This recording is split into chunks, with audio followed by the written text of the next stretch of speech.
You know, if you want to do what you want to do, you got to give it a chance, because it's either you're gonna get it or not.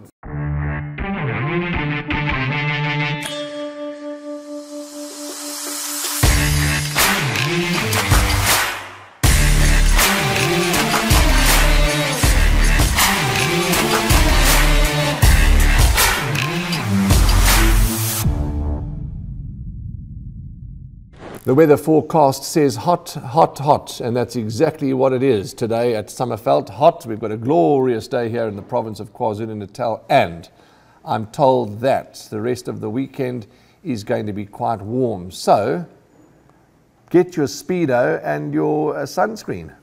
I've got a lovely Speedo. Lucky no one can see. Yeah. Now, talking of sunscreen, you were telling us just a moment ago that you did some gardening and cleaning of the boat and the sun caught you. The sun caught me, yes. But Sunday was when I was fishing up in the Camberg. Yes. The tops of my ears got a little bit roasted. A little bit roasted, okay. The life of the semi-retired. Nice to see you, and lovely. Oh, good, well. Good, thank you. And we got a very special guest. All our guests are special on the In the Box Seat podcast. And it's a very, very, very important part of the racing industry that needs to get as much publicity as it can, because many may say, well, we don't take note of what happens in the life of a racehorse after racing. Well, please believe me, we take note, and we take note in a big way. We've got Nicole Wille, who is the manager of the Hollywoodbets Life After Racing estate, if that's the right word to use. She's our guest today. And it gives us great pleasure, these two thorns, to be sitting amongst the rows. How are you? Good, thank you. Thank you for having me. No, pleasure. Lovely, Nicole. Absolute pleasure. Just for those that might not know, Hollywoodbets Life After Racing. First question is, what is it? And second question is, how did it all begin? It's basically a program that Hollywoodbets fund, and they started for their own horses. For when they retire from racing, which we know racehorses don't race forever. A lot of them retire quite young. A lot of them race, their normal race career is probably 7, 8. And a lot of the big question is what happens to them after racing. So Hollywoodbets wanted to make sure that they know where they go and that they go to good places. So that's basically what the program does, is it brings the horses that have retired, all the Hollywoodbets syndicate horses, and we reschool them and we find them the perfect homes, and then we follow them in their homes and make sure that they are well looked after and taken care of. There obviously will be a screening process, because you say you find them homes and you follow them into those homes. So we'll talk about the screening process just now. So you've explained to us what it is, what Hollywoodbets Life After Racing is. And then the next question is, I said, well, how far back do you go? I mean, how far back does that setup go? When did it all begin, and how did it begin? Whose idea was it? So initially it was my idea. So at the time I was working at Summerveld Equine Hospital, which I loved. I was, I learned a lot from Dr. Rolf Katzwinkel, and he's a big inspiration to me. But I had an office job, which was not really suiting me. Before that, I worked physically I worked as a groom, I worked overseas. So I was physically involved with the horses a lot. So I was missing the actual touch of the horses. Yes. Where did you work overseas? So many places. I started at in Summerhill Stud, and then I got the bursary from there when I did the School of Excellence to go to the National Stud. And after that, I went to Claverflay, and then after that, I went to America. So I've been all over. So you've been around. That's been a good trip for you. Eh? Yeah. You learn so much from all the places. It's ridiculous. You mentioned, the Summerveld, the Summerhill School of Excellence where you went, and maybe I don't want to put words in your mouth, but maybe that's where you met Damon. Actually, no. Not? No. It's actually, we met in America. Okay, wow. So my last stopover. But we had that in common, obviously, so it was something that... Yes.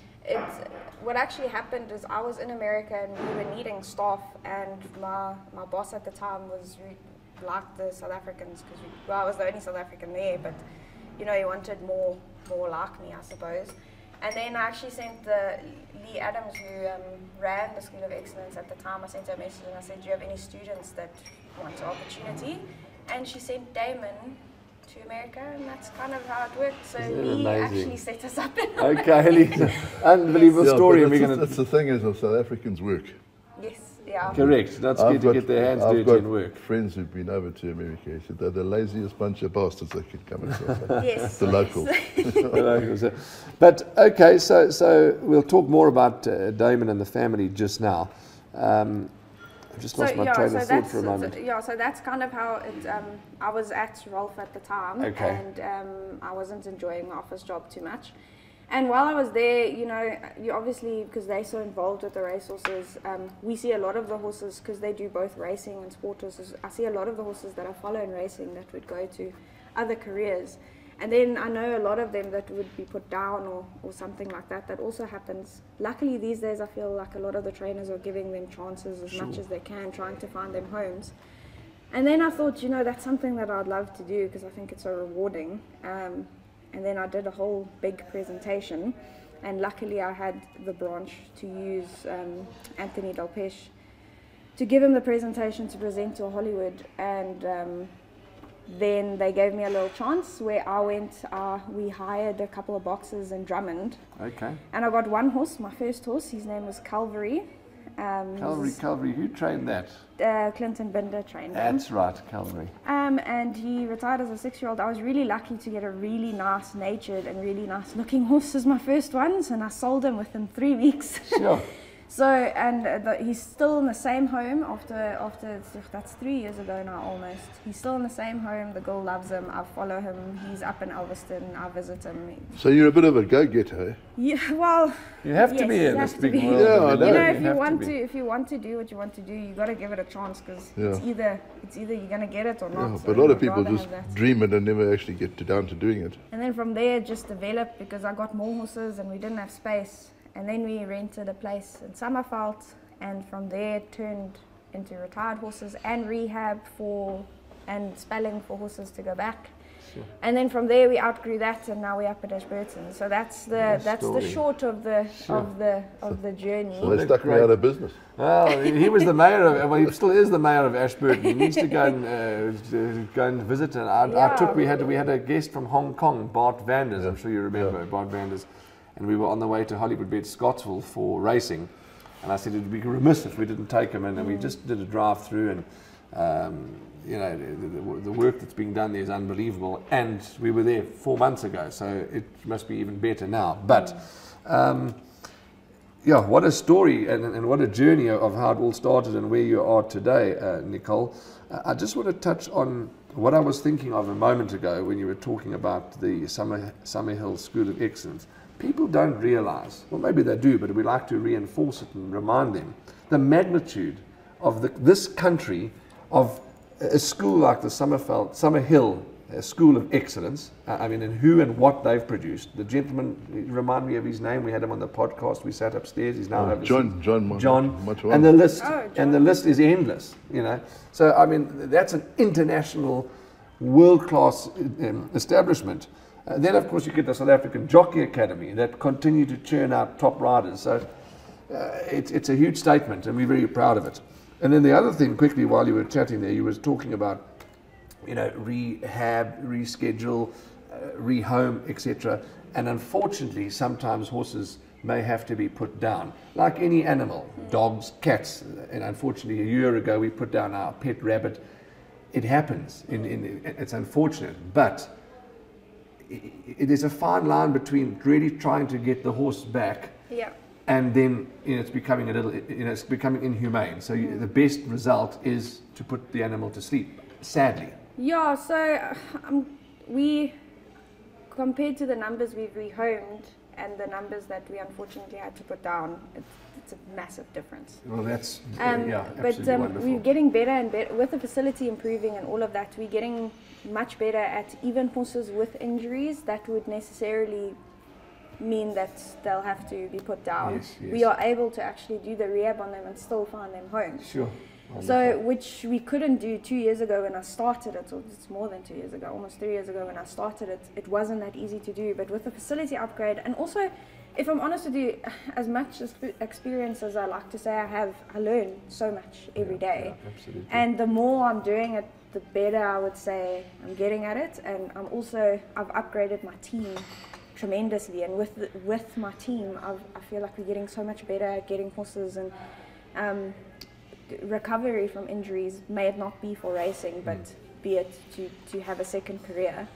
And I think people are also being, at a stage, people weren't open to take horses. A lot of the, I'll call them sport horse people, non-racing people that have horses, they weren't open to get something that was injured.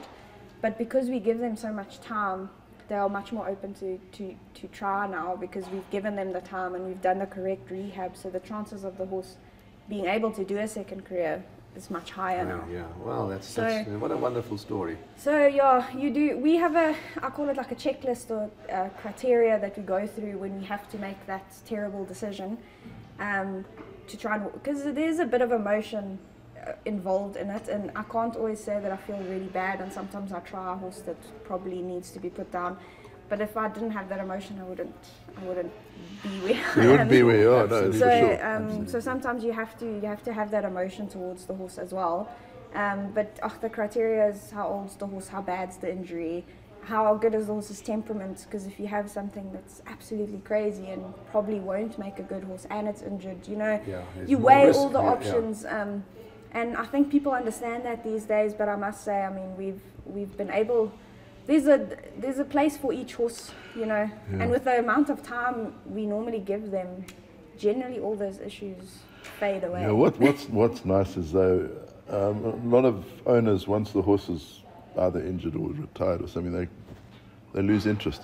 Yes. And then, but I know, I think the big story I remember was a horse called Chichester.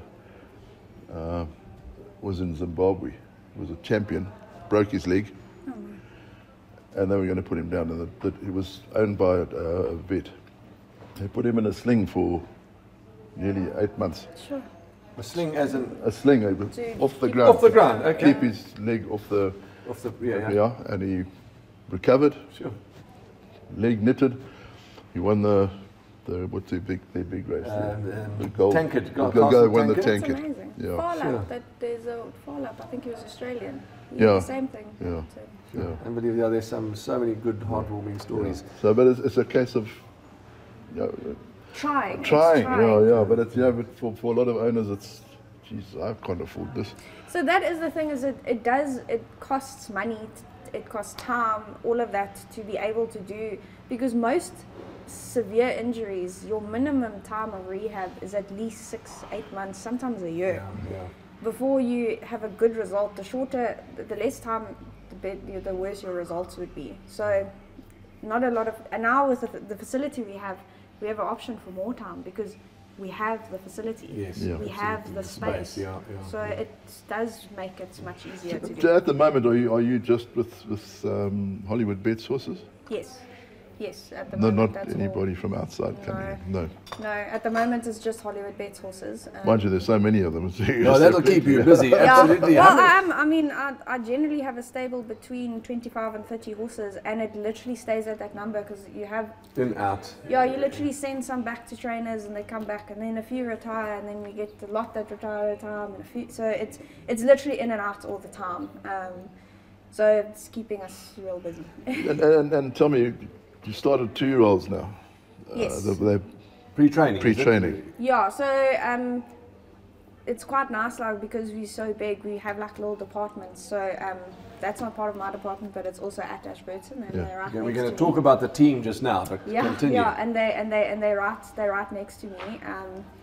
But it's lovely, as much as we have all these sections, we're all a big team that work together, and it's very nice. Yeah. Very exciting that we're able to do all our own things. We get to break in our own babies, we get to do our own rehab, we get to spell our own horses, we get to retire our own horses, all in one property. Do you watch every Hollywood, or do you try your very best to watch every Hollywood horse run around the country?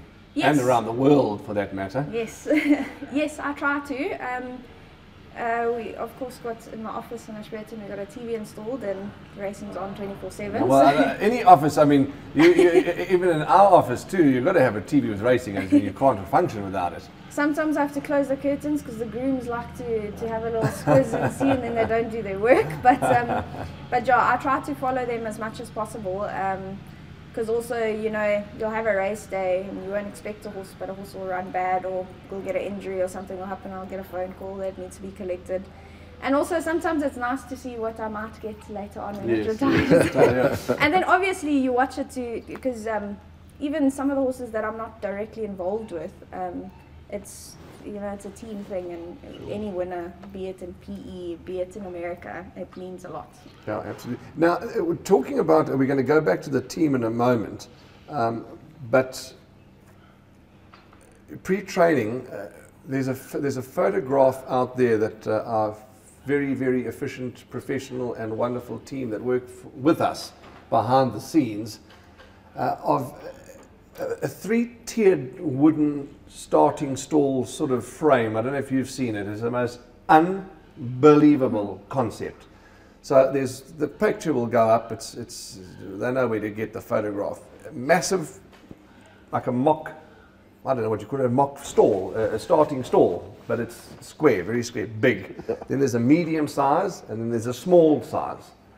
And they start to walk the horses through the big one, so they understand what this frame is, and then they go into the one that's a bit smaller, and then they go into the one that's the smallest. Claustrophobic. Correct. I mean, that concept on its own, for me, others might say, oh, that's concept done by it's been around, or but for me, I found that hugely unbelievable. Well, that was the brilliant Trevor Brown's idea. So, and well, I saw on social media, it's something Aidan O'Brien does with all his babies. Okay. So, but you see, there's the experience. Sorry to interrupt Yeah. you. There's the Trevor Brown, the Anthony Delpech, the Damon Delpech, yourself, all overseas international. That's what Trevor it's about. Brown's been around the world, so Yes. he should know. Absolutely. Yeah. Yeah, talking of Trevor Brown, your team. Tell us now, who's there? Who can we go and visit? so on my team, it's me and Megan Trott, who I'm sure everyone knows. Oh, her. Megan, She's she worked been around. for Justin. Yeah. And she, for Gareth she's been- Menzel for a while, she's a horsewoman of the and highest she worked order. for Janssen and Correct. she's worked everywhere. I mean, and again, she went to the School of Excellence, so we've got all of that, you know, all of that in on common. the same page, yeah. Yeah, and what actually happened is she was supposed to start a month after I had, or a month before I had my baby. Okay. Then obviously the little one decided that she wants to be a month prem. So I had to phone Megan from the hospital and be like, can you start tomorrow? I won't be there, but just crack on. Crack on, no shame. So she was amazing. She literally jumped in there without me giving her any training, literally just WhatsApping over the phone from the hospital bed, being like, this is how it works. My head groom knows what's going on. You guys just figure it out. And she's been amazing. She fitted right in. She's so passionate about the horses as well, as much as me.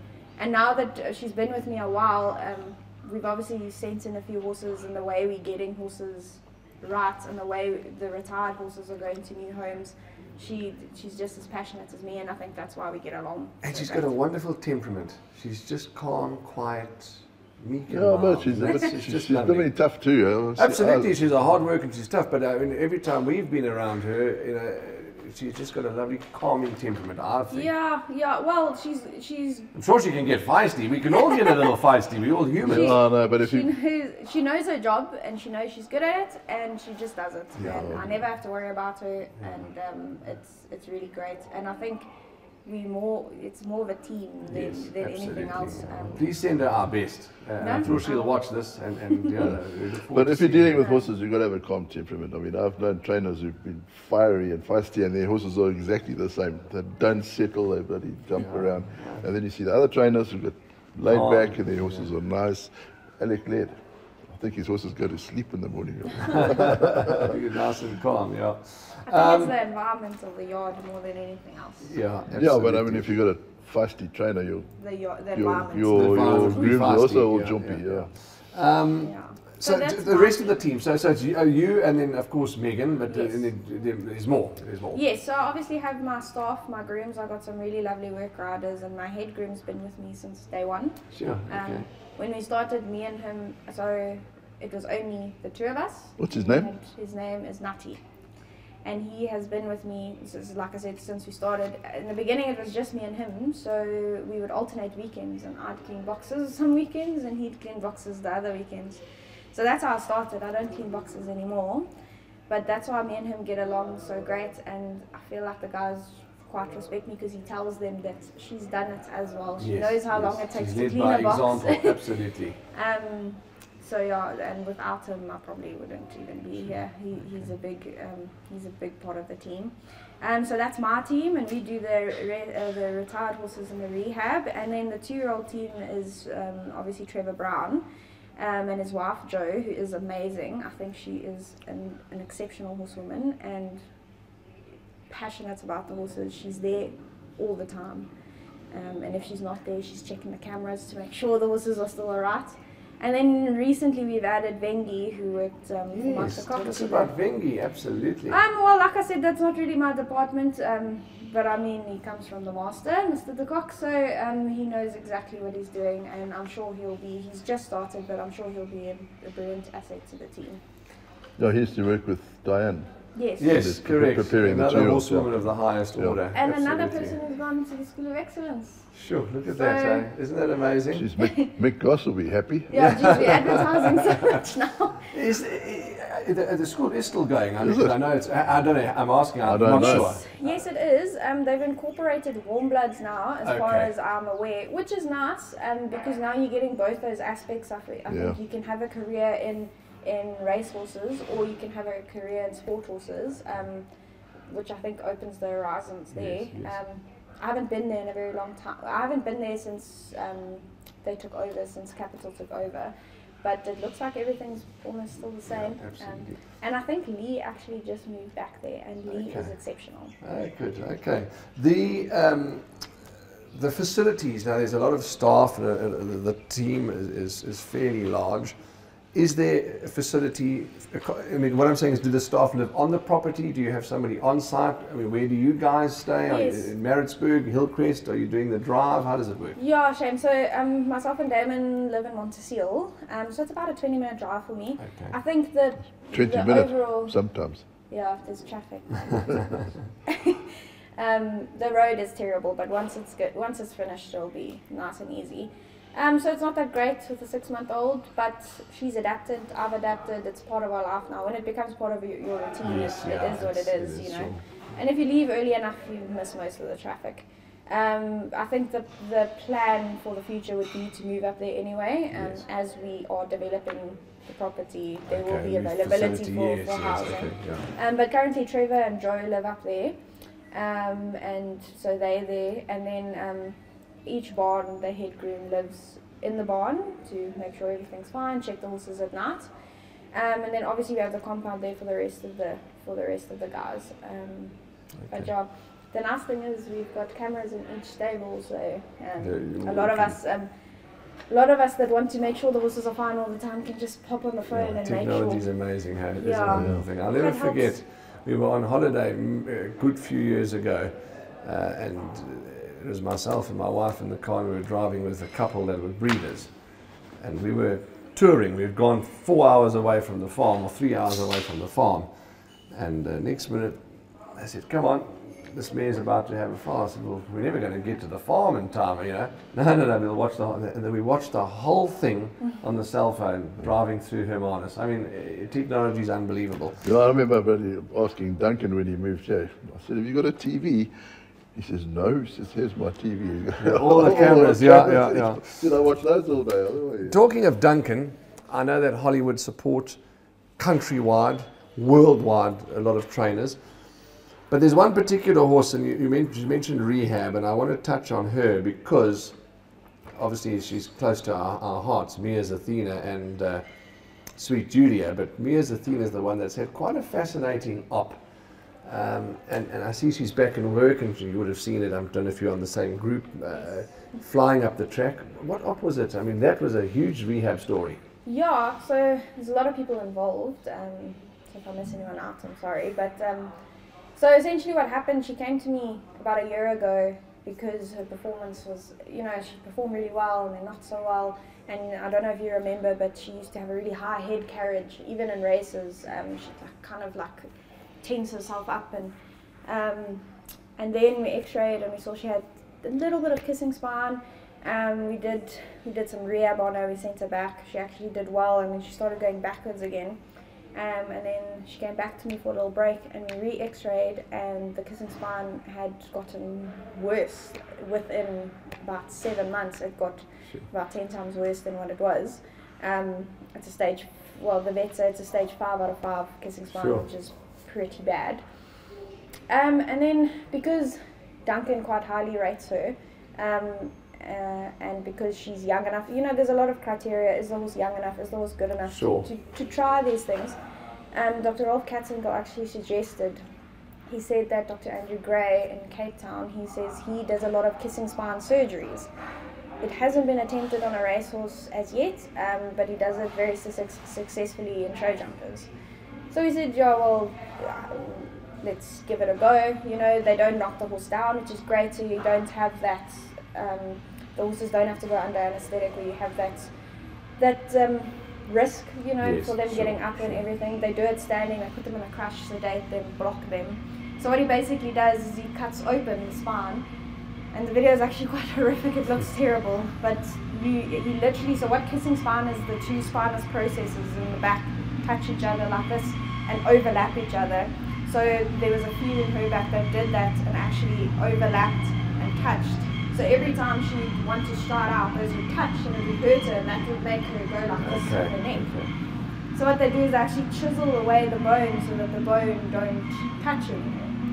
So that's the surgery she had. And she did 7 months of rehab with me.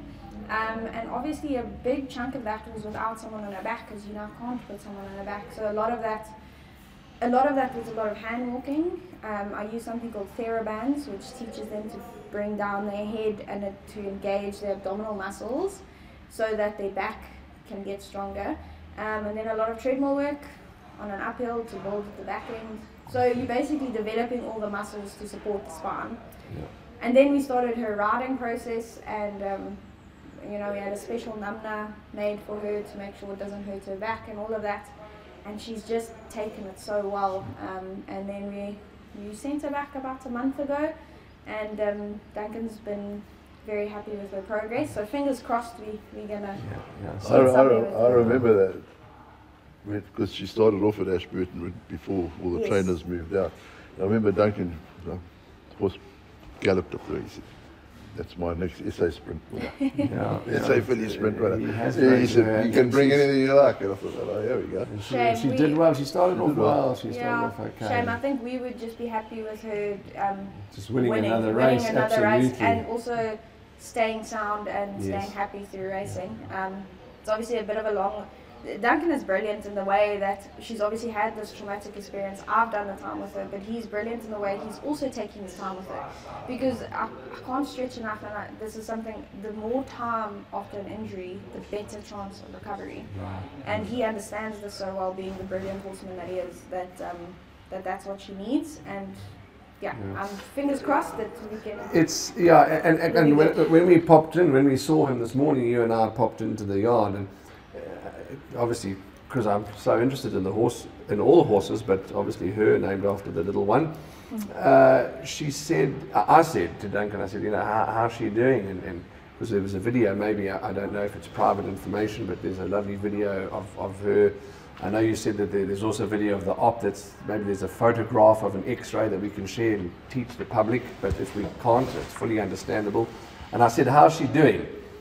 And he said, absolutely, I'm happy, taking time, okay, we're going about it the right. That work the other day was good, but he said, naturally, racing will tell. I mean, we all know that, you know, she's got to run, but please God, let it be a successful story. But at least, if it's not a successful story, you've given the horse every opportunity, and that you really have to be commended for all the horses. Yeah, no, for sure. But that's what's brilliant is Hollywoodbets and Owen Devon, everyone that's involved. they're willing to give these horses these opportunities. So And if they're going to do it, they're going to do it properly. And Yeah, that's, I mean, for sure. you've worked, you have had the privilege of working with Hollywood? No, I've worked with No, Hollywood. I had the privilege of playing in Owen's cricket team, Okay. and I was so bad he kicked me out. Yeah, well, I can tell you that I've worked with him, and it's all or nothing. Yeah. In or out. There's no. Yeah. It's like I always say, you can't be half pregnant. Yeah. You're Yeah. either pregnant or you're not pregnant. So you're either in or you're out with Hollywood, and that's the results that they get. What is your relationship like with trainers? I mean, every human being is different. Everyone has different temperaments, but naturally, I'm sure you get on. yeah, fairly good. You know, you get to learn the trainers because all of them are different, Yes. and I feel like all horsemen are very set in their ways. So I've gotten to know what trainers.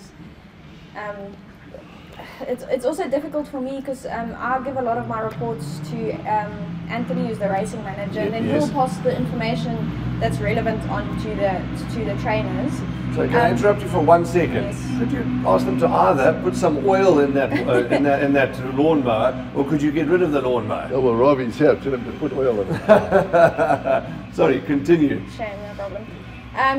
Yeah, so my relationship with most of them are really well. You know, I deal with them a lot with the horses, obviously coming to me for a break and then going back.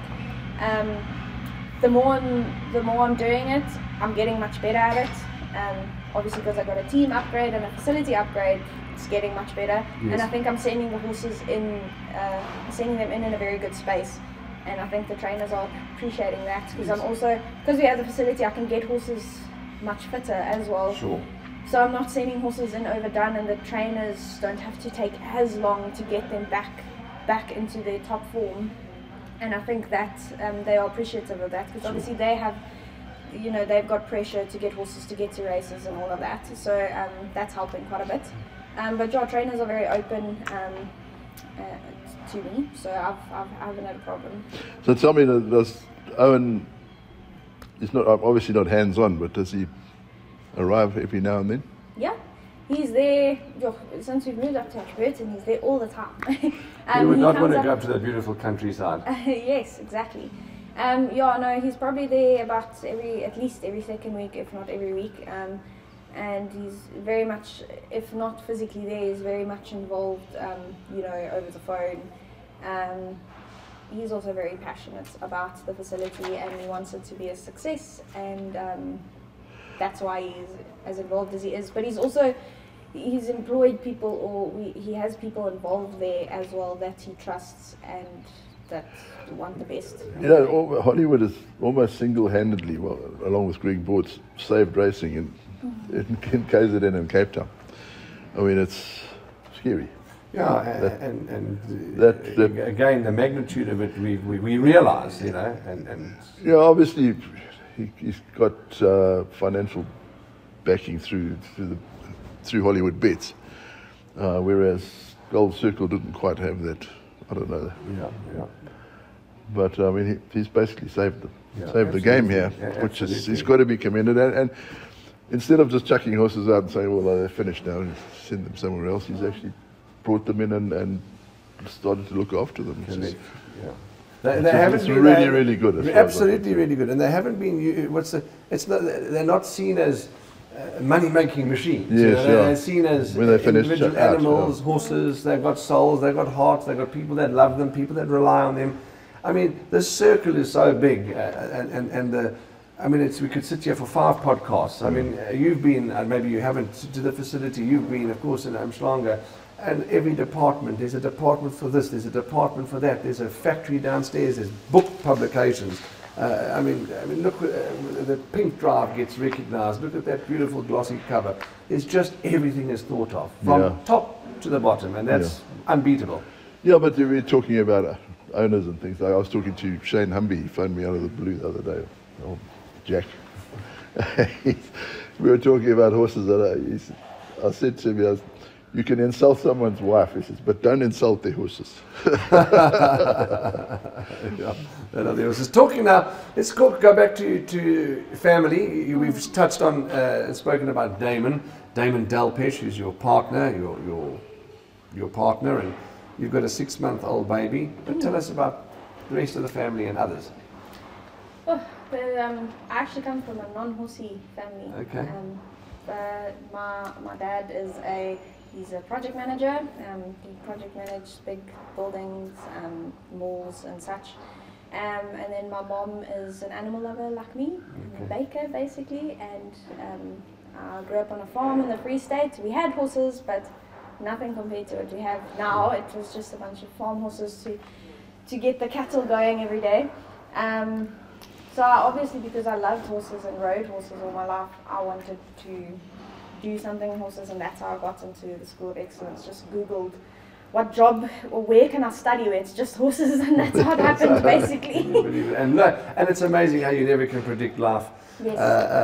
As you say, that's how you Googled and you found out that, and then through that you found your partner for life, your Damon. I mean, and you've got this lovely. I mean, our life is so unpredictable. So I didn't grow up in horses, but now my life is just everyone around me is just horses. I mean, so I'm obviously with Damon, who's a farrier. Yes. So I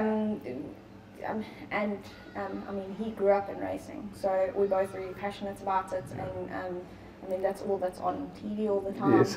I think the little one will be a punter before she's anything else. Daddy's gonna put 10 rand on the horse there. Well, what is her name, your daughter? Her name is Mia, actually. Oh, as well. wow! So, Goodness gracious. good name. Keegan DeMello, he's got 2 daughters. And years ago, when I said, well, what have you decided to name your daughter? Mia. So that's Mia DeMello, Mia Delpech, and of course Mia Marnwick, she's my stepdaughter. So there's all the Mias, that's the 3 Mias. It's a good name. It is a good name. Okay, so she's Mia, Yes. fantastic. Yeah. You've touched on animal lovers, of course. You couldn't be doing this job if you didn't love animals. Anthony, to work with him, I mean, obviously he's part of the family, but to be able to tap on a gentleman that's pretty much done it all, really. Yeah, no, well, I admire him as a person, nothing to do with horses. I think as a person, I admire him a lot. I obviously see him as a second dad to me as well, because I've just been part of the family so long. He's a brilliant family man. I mean, Damon admires him to the moon and back. And then he's obviously a good grandpa now. He's a grandpa of 2 now. So. We must remember that to call Bonji Gramps, because Yes. he's Gramps. I see Granny's out there looking. Is Granny out there? Yeah, Okay, she's looking after the little one. another fantastic horsewoman who's travelled the world through the family and just a really good racing family. As a person, I just admire him so much, and also his love for the horses and the game. I think Hollywood owe him a great deal for that as well, and I owe him a great deal because I think, it was all my ambition to get there, but he helped me to get there, and I work with him very closely because I obviously work with a lot of the horses that come in. He is basically the person I report to, and he's been really open to my suggestions and ideas, so it's just been brilliant, and I learned so much from him. I mean, I learned so much from him in the way horses are working, and now that we have the facility, I get to see even more of that. The most amazing thing is, as Nicole says, is the learning. Yesterday, Garth Puller at the races taught me, and I'm not being funny, taught me how we learn every day, a couple of things about, I said to him, the one horse that won, I said, this horse's mom was quite fiery. Quite naughty, and this winner of yours seems to be quite naughty too. He said, no, big difference between naughty and just busy, and that was interesting. And then he spoke about the back. The one horse had a hollow back. What's the other word for it? Sway back. And it's just always so interesting to learn. But the syndicate, the racing side of it purely, and it's no slander against absolutely anybody else, because that syndicate's been around for a long time. But what Anthony has done for that syndicate comes with pressure. Please believe me. You must perform. That's like, if you want to be successful, you have to perform. Am I right? He's gone grey. Yes. He's gone grey. So it comes with the stresses and the pressures. You have to perform. Or else you mustn't do it. But what he's done for that syndicate, it's quite hard to actually grasp, really. But I think it's, and that's part of his personality that I admire so much, is his addiction to winning. Yeah. That's the best way to say it. He's the most competitive person out there. He wants to be the best, and he will be the best, and he will make sure he works his hardest to be the best, and that's why he's probably one of the greatest jockeys South Africa has ever seen. Sure. that's, I mean, it's his attitude that is like that, and that's something that all of us that are involved with him strive to be, because you want to be the best, you want to have the best, and you need to try, you need to work your butt off to do it. So no, it's just been a wonderful journey to watch. Talking of farriers, Damon is a farrier, as you've heard from Nicole. It would be remiss if we didn't just spend 30 seconds or a minute in just paying tribute and honour to a great doyen of the farriers. Is that the right word? A doyen of the farrier industry, Robbie Dawson, whom you didn't, and Nicole wasn't there, but there was a huge function at the Summerveld Grooms facilities on Heritage Day, and it was just an honour and a privilege to sit next to a man at the same table as a man who knows his horses and is a farrier genius, who sadly passed away. So to Robbie Dawson and his family and all the others whose lives he touched, very, very sad, tragic loss. And that was just the other day, Heritage Day. He was there, he's gone now. Yeah, well, this happens quickly sometimes. Terrible. So to our deepest condolences to all that are connected to Robbie Dawson. The next thing, as we hit the home straight, it's been such a wonderful conversation. As I said, we could sit and talk all day, but there are one or two little things to finalise. If I can find the right page, using my winning form. This winning form tells you everything. It tells you what questions to ask. It tells you who's going to win the 4th race. It tells you who's the best bet of Jimmy the Rich. It tells you everything. And there are 8 winners in there. There are 8 winners in there. We've just got to find them.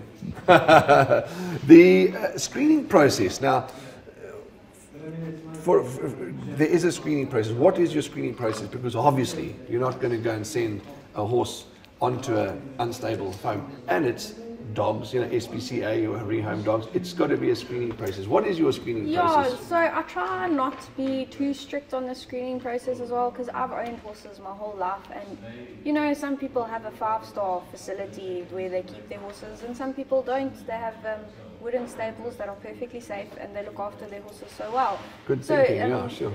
So I've been there. I've been out of school as a 19-year-old battling with one horse, and I still took care of her as well as I could, and she was absolutely fine. So you need to cater for all, for everyone in the you can't just send your horses to, they got the best facility, they must be a good home. So there's a lot of things. I think with social media and the horse community being so close knit, you know who's the good eggs and the bad eggs, to be honest. Yes. And like I said, social media, you can find anyone. So how do people find you? Word of mouth? I have an Instagram page, but if I'm very honest, these days people are finding me just because they know of me, that they know, I'm looking for a horse. Maybe I should go to Life After Racing. That I don't have to advertise horses as much, which kind of, in a way, you do want to advertise horses, but in another way, if people come and look for you, it'll be people that have heard from you within the community, so you'd find the homes would generally be better. Yeah. But I have an Instagram page where we post everything that we do, from horses in their second careers doing well, to horses available, to horses doing rehab. So we try and include everything in our Instagram page. So that's how most people get a hold of us, and then obviously just knowing if they want a horse too, and word of mouth. I've rehomed almost 40 horses. So what is the before I ask you what your social media handles are there any horses that maybe the team, and I'm talking about the whole Hollywood team, might say, hang on, just using a name as an example, Mia's Athena. No, she's not being retired, she's not going on, she will stay on the facility and she will just live out her best life. And you can't do that to every horse, we know that, but are there a few that might stay as pets? Well, so because we have all these 2-year-olds that need to start going to track, and I've obviously got horses that I take to track and all of that, we are currently picking a few that we are trying to train on as lead ponies, be it just on the farm, and we pick them for their temperaments, but I sometimes pick them because I really like them. You can always pick a zebra, there's plenty of them there. Jeez, I don't know if they'll be good lead ponies. How do you, because the wildlife is quite thick there. Yeah, I know. There's a lot of wildlife. It's amazing. It's when you drive to track, it's like you're going on a game drive, so it's very nice. Okay. But there are a few that we do keep on.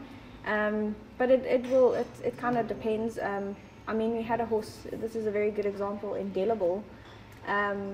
He was with Sean Terry first and he got injured, and I did 9 months of rehab on him. It was a very serious injury, and we sent him back into training, and unfortunately the type of injury, you have a 50% chance, and he was on the negative 50 chance. You know, he wasn't, and we sent him back and he was just not going to stand up. So before we took it further, we pulled him out of racing. I took another 8 months on the horse to get the injury fine. He's now with a lovely lady, and he's a horse that I just couldn't give up on, if you know what I mean. So he's gone to a lovely home about 2 months ago, and he's a horse that we thought of keeping on, and I thought we would keep him on as a lead pony, but then this perfect home came and he went on to her. So it is kind of like a play by ear. If the perfect situation comes around, then we do that. There's something about we're in the final stages. We're in the final 50 meters of this magnificent podcast with you, Nicole, and I did pick up, like all, not everyone's comfortable behind the camera or in front of the camera, rather in front of the camera, and it's so great that we've just had such a wonderful conversation and such a meaningful conversation too. But you're going to have to, both of you are going to have to help me, but I don't think you can, because I don't know if you've been to that facility. There's a facility just here in Summerveld, down the road from your old place, for disabled children that the name escapes me, but you know the school I'm thinking about, and they use horses to rejuvenate and to. I mean, that just shows you how. What is that saying? The outside of there's something about the inside of a horse that does good for the inside of a correct. man. Winston Churchill. Correct. Yes. So, and it's so true. And that school down the road from your old facility. It's just amazing, and I've sobbed. I've been there and I've sobbed, and I've watched these classes, because what these horses do for those young disabled kids. Yeah, no, I mean, I love what I do. I feel like I don't really have a job. I just do what I love every day, and I feel like it takes, you know, horses bring out. Sometimes I feel like I get along with horses better than people, and I think most people feel like that when they're around horses. I know, and I hope he doesn't mind me saying this, but Devin says when he's having a bad day and he's stressed out, then he'll take a drive up and just come spend some time with the horses. And I mean, that's also someone that never grew up with horses. It's just, they do something too. Yes, and I'm sure, and that's why it's such a rewarding thing also to have horses that have injured or have done or finished their racing career, to do something for them to find the best after racing and to have a good life. Absolutely, yeah. Because we owe that to them. Absolutely, we owe that to them, and that's. I'm glad you've ended with that point, because some may say, well, what's the importance of retiring a horse, you know, etc. Well, that's the importance, because you owe it to them. You're quite right. You've hit the nail on the head for all that they've done. The good ones, the medium ones, the bad ones, because the good ones and the bad ones also deserve the love. They might not have been so good to you on the race course, but they did their best for you, and that it really deserves the best. But that's a wrap, really now, Nicole, and just to you and your whole family and the team out at Hollywoodbets Life After Racing. Just thank you for your passion, for your love, and for doing what you do to these for these animals and the humans attached to them. And it just shows that, you know, we do love the animal, we do respect and look up to the horse, because without the horse there is no industry. So thank you. Thank you very much. Well, I want to say thank you to Hollywoodbets, because I wouldn't be able to do what I'm doing without them. And I think they do so much for the game, so much for their own horses. So thank you to them. Oh, good. I'll come knocking on your door. You live a kilometre away from the facility. You should go and visit them. Yeah. But that's a wrap from all of us, Nicole and Andrew and myself. Hollywoodbets Life After Racing, we salute you. And we'll go and see the facility soon. But that's a wrap from the three of us. Punt well, be safe, be kind, be nice, and we will see you as always in the #1 box.